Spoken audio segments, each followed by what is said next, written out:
Hello everyone, welcome to week 7 part 3. Multiple inheritance. We mentioned in part 1 of week 7 presentations that in week 4 we talked about one of the object-oriented concepts, which was inheritance. This week we define multiple inheritance technique in C++ and explain when to use it and how it works with base classes in the problem area with base class and the solution for it. So let's go back and try to refresh your memory by defining what inheritance is. Inheritance provides a way to create a new class from an existing class, and the new class is a specialized version of an existing class. With multiple inheritance, you have multiple base classes. So what that means is a derived class can have more than one base class, and each base class can have its own access specification in derived class's definition. So let's say you wanted to write a program to keep track of a bunch of class cube. So class cube can be inherited from two base classes, which are the class square and the class rect salad. And with multiple inheritance, argument can be passed to both base classes constructors.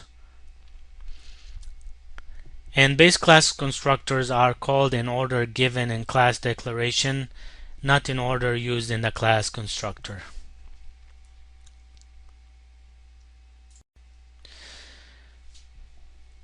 With multiple inheritance, while multiple inheritance seems like a simple extension of single inheritance, multiple inheritance introduces a lot of issues that can increase the complexity of programs and make them a maintenance nightmare.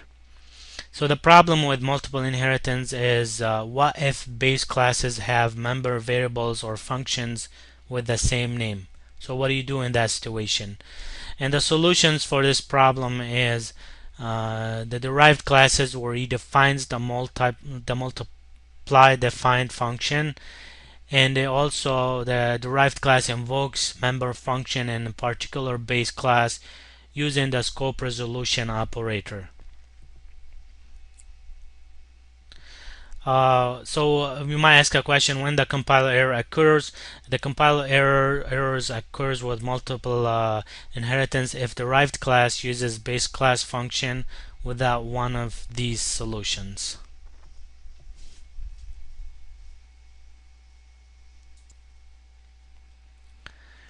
So is it worth the trouble to use multiple inheritance?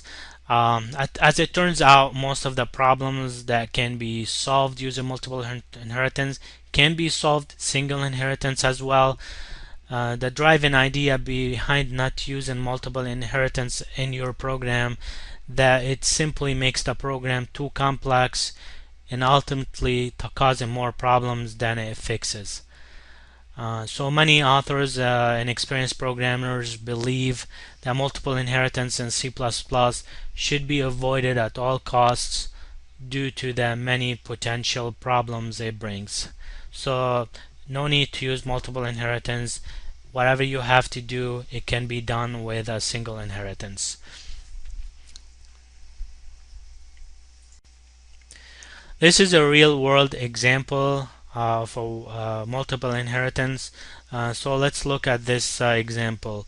So let's say we need to create a displayable snake object. We can inherit class animal in class drawing or class drawing in class animal and then use the derived one as a base class for snake. But neither of these solutions is appropriate because they both create dependency between two independent concepts. So instead we should use multiple inheritance and derive both drawing and animal in the snake class, as you can see in the second box on slide 4. So using inheritance we can completely hide some members of the parent class or allow access only for subclasses, and subclasses are classes derived from the main class by specifying them as protected. And as with a single inheritance, the derived class has access to all the non-private members of the base class. So when the snakes class constructor is executed, it first initializes the base classes by calling their appropriate constructors in the order they are defined um, um, in the list defining the list of inherited classes when they are declared. So it will be the first animal, then drawing.